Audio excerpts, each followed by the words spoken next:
In this video, we are going to talk about top 10 places to visit in Italy. So before starting this video, please like this video and subscribe to our channel for future updates. Few places rank as high on travelers' bucket lists as Italy. Whatever your taste in travel, you'll satisfy it in this country that is at once exotic and familiar. History, art, food, music, architecture, culture, sacred sites, charming villages, and stunning scenery are all around, and in an atmosphere that only the most confirmed curmudgeon could fail to enjoy. Number 10. Rome. Both for its history as the capital of much of ancient Europe and for its present-day role as one of Europe's most vibrant cities, for most tourists traveling to Italy, Rome heads the list of places to visit. Relics of its ancient glories, the Colosseum, the Forum, the Pantheon, the Appian Way, and the Palatine Hill vie with the vast riches of the Vatican as the top attractions. But between the important sites like the Sistine Chapel and Michelangelo's Pieta, take time to enjoy the city itself. Relax in the Borghese Gardens, eat gelato on the Spanish Steps, explore the narrow streets of Trastevere, sip morning cappuccino in cafes, window shop on the Via Veneto, and toss a coin in Trevi Fountain, so you can return again and again. It will take several trips to see it all. Number 9. Florence. The showcase of the Italian Renaissance, Florence can at times seem like one giant art museum. The Duomo, the Cathedral of Santa Maria del Fiore, is a landmark of world architecture, topped by its gravity-defying massive dome. Together with its marble-inlaid bell tower by Giotto and the octagonal baptistry with its incomparable bronze doors by Ghiberti, this is one of the world's finest ensembles of Renaissance art. Half a dozen art museums brim with paintings and sculptures, while more masterpieces decorate its churches and palaces. Before you overdose on art in the Uffizi Gallery and Pitti Palace, stroll through the Boboli Gardens and explore the artisans' studios and workshops of the Oltrarno, or shop for leather in Santa Croce. Number 8. Venice. Who could fail to love a city whose streets are made of water, whose buses are boats, and where the songs of gondoliers linger in the air? It is a magic city, and its major attraction to tourists is the city itself. Taking a gondola ride is one of the most romantic things to do in Italy. Gondolas congregate at the end of the plaza in the Grand Canal. In the other direction, a gate under the clock tower leads into a warren of narrow, winding passageways where you're sure to get lost on the way to Rialto Bridge. But getting lost is one of the greatest pleasures of Venice, where a postcard scene awaits around each corner. Number 7. Tuscan hill towns. The undulating landscape of Tuscany is crowned by stone towns whose foundations go back to the Etruscans. Each sits atop a hill, and many still have the castles and towers that once defended their commanding positions. It's difficult to choose one above the others, as each has its own architecture, art, character, and story to tell, fairly bristling with towers and enclosed in walls that are largely intact. Volterra was an important Etruscan center before the Romans came and still has remains of both civilizations today. The tourist attractions of Arezzo are the legacy of the many artists, architects, and poets who lived there.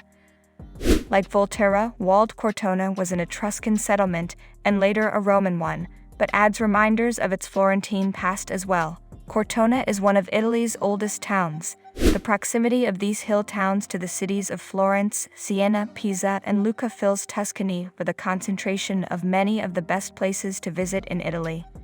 Number 6. Milan.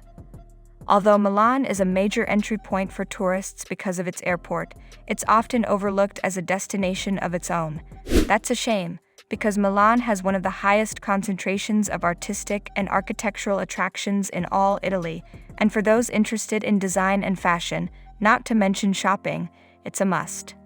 Il Duomo, Milan's massive cathedral, is among the world's most magnificent churches and finest example of the flamboyant Gothic style. La Scala is the world's most prestigious opera house. Da Vinci's The Last Supper fills the wall at a monastery, and throughout the city are museums and palaces filled with some of the world's finest art, and no fashionista can resist a stroll through the famed Quadrilatero. Number 5. Lake Como. Italy's most beautiful lake, Como has been the favorite summer retreat of the rich and famous since ancient Romans fled Milan's summer heat to cool off in villas along its steep shores. Later villas decorate its tightly clustered towns, especially pretty Bellagio, artfully set on a point where the three narrow arms of the lake meet. A microclimate makes the western shore of Lake Como temperate even in winter, so the white peaks of the Alps just to the north can be viewed between palm trees and camellias. Don't overlook the town of Como on the southern shore, well worth a stop before boarding a steamer to explore the lake. Number 4. Amalfi Coast. The high, precipitous Amalfi Peninsula jets sharply into the Mediterranean just south of Naples, forming the southern rim of Naples Bay. It's hard to imagine a more beautiful, or unlikely, setting for the towns that spill down its steep slopes. Streets in most of these picturesque towns are stairways, and houses seem glued to the cliffs behind them. Flowers bloom everywhere, and below the towns are enticing beaches caught in coves of emerald water. The Amalfi Drive along the southern coast is one of the world's great scenic routes, or you can see the coast from the water by taking a 45-minute ferry ride from Sorrento to Positano. You have several options for getting to Positano from Rome. Number 3. Capri and Sorrento.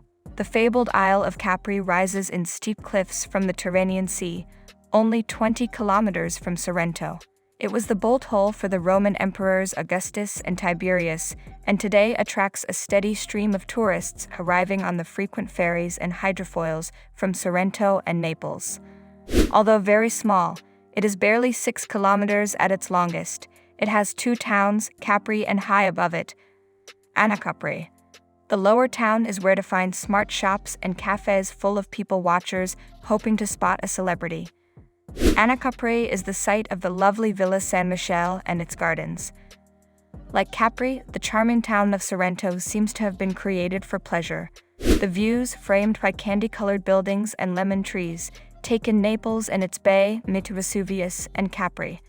It's a town for strolling, sitting in cafes, and taking day trips to Capri, the Amalfi Coast, or Pompeii and Herculaneum. Number 2. The Cinque Terre. The 5 towns that cling to the steep, rocky Mediterranean coast north of La Spezia were almost impossible to reach by land until the railway connected them by tunneling through the headlands that separate them. Although hiking the trail is the goal of most tourists, don't overlook the pleasures of lingering in these little villages. Riomaggiore and Vernazza, with their narrow streets dropping down to tiny rock-bound harbors, are the most filled with character, and despite its recent popularity with tourists, the Cinque Terre remains one of Italy's most appealing attractions. Number 1. Pisa and Lucca.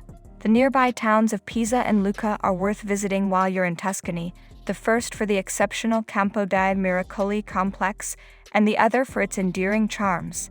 The Leaning Tower of Pisa, actually the campanile for the adjacent cathedral, is a well-known Italian icon and forms the centerpiece of a UNESCO World Heritage Site that also includes the cathedral, baptistery, and Campo Santo. The highlight of the impressive baptistery is Nicola Pisano's intricately carved freestanding pulpit, a masterpiece of Romanesque sculpture. Completing the ensemble is a museum displaying some of the most beautiful gold and silver work of the Middle Ages and Renaissance. Nearby, Lucca is one of Europe's most charming towns to explore and enjoy, surrounded by wide walls whose top is a tree-lined park. Inside the walls are beautiful Romanesque and Tuscan Gothic churches, tower houses, one of which you can climb to the top, and a Roman arena that has been fossilized into an oval piazza. So this is our today's video. If you like our video, don't forget to subscribe to my channel or hit the bell icon. We will meet again with another interesting topic. Till then, stay safe and stay happy.